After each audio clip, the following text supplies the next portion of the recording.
So in this video, we will look at the model of the economy. So actually, this is a very important video because it's also talking about why we need a government intervention, what government intervention will do, and what's the goal for the government. So it's very important that you have keep a macro brain instead of micro. Keep thinking about what I should do. Instead, you should think if I were president, what I'm really looking for, and to know the economy is doing well, the nation I'm managing is doing well in the international market. So that is called macro economy.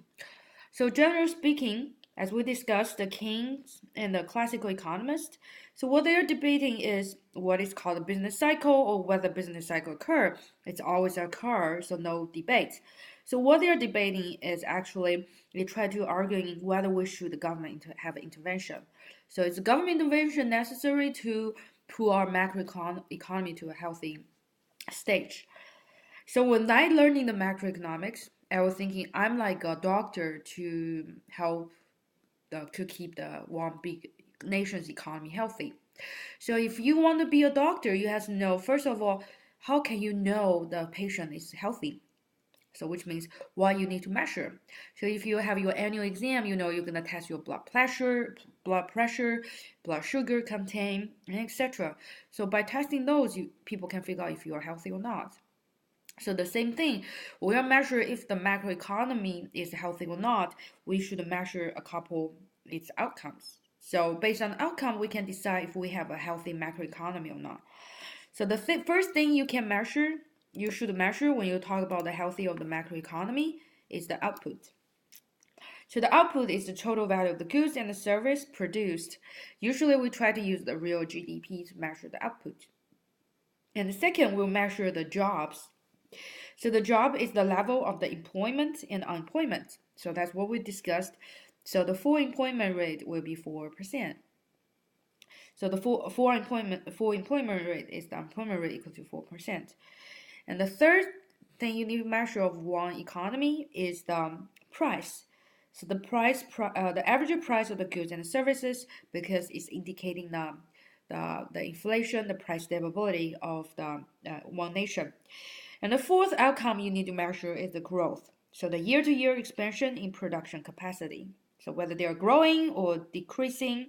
By doing that, we can identify whether we are in the peak, trough, or recovery or recession.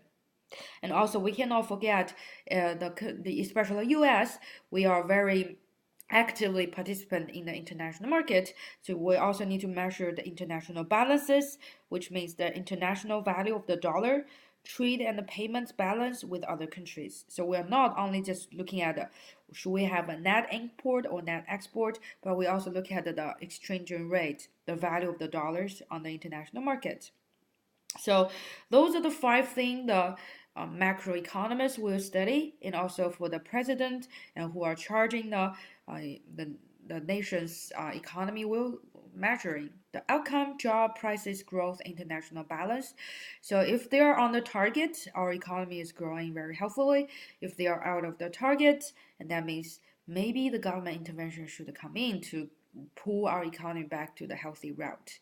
So the question is, what actually gonna affect the macroeconomy? So that's gonna affect our outcome, our jobs, our prices, growth, international balance. So generally speaking, we have three determinants to affect the macroeconomy. So the first is international market force. So that means including it will affect the population growth, spending behavior, intervention, and innovation. The internal market force.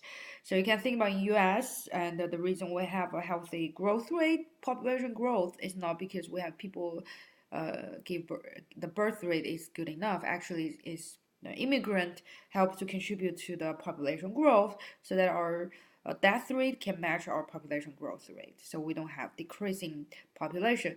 Because you can think about if the country had decreasing population, what does that mean? So that means eventually we don't have enough labor to run the country. So that would be sad. And also it's worse. It will worsen our economy. And also in the internal market also determine the spending behavior. And so if we have more producer can drive the price down, then that will help to increasing the purchasing behaviors. And intervention and innovation, they all rely on the internal market force. And also the external shocks, the wars, it's including wars, natural disaster, terrorist attack, trade disruption, etc. So obviously you are very familiar with the external shocks because now we have so many trade activity happening. So they are thinking the potential trade wars they will consider as external shock, and also the our hurricane.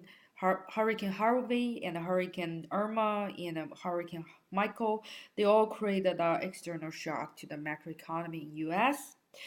And also, if we agree Keynes theory, and we also have the policy levers, such as the tax policy, government spending, changes in the availability of the money and the regulation. Like recently we have tax cut, and you can see how that stimulate the economy, domestic economy.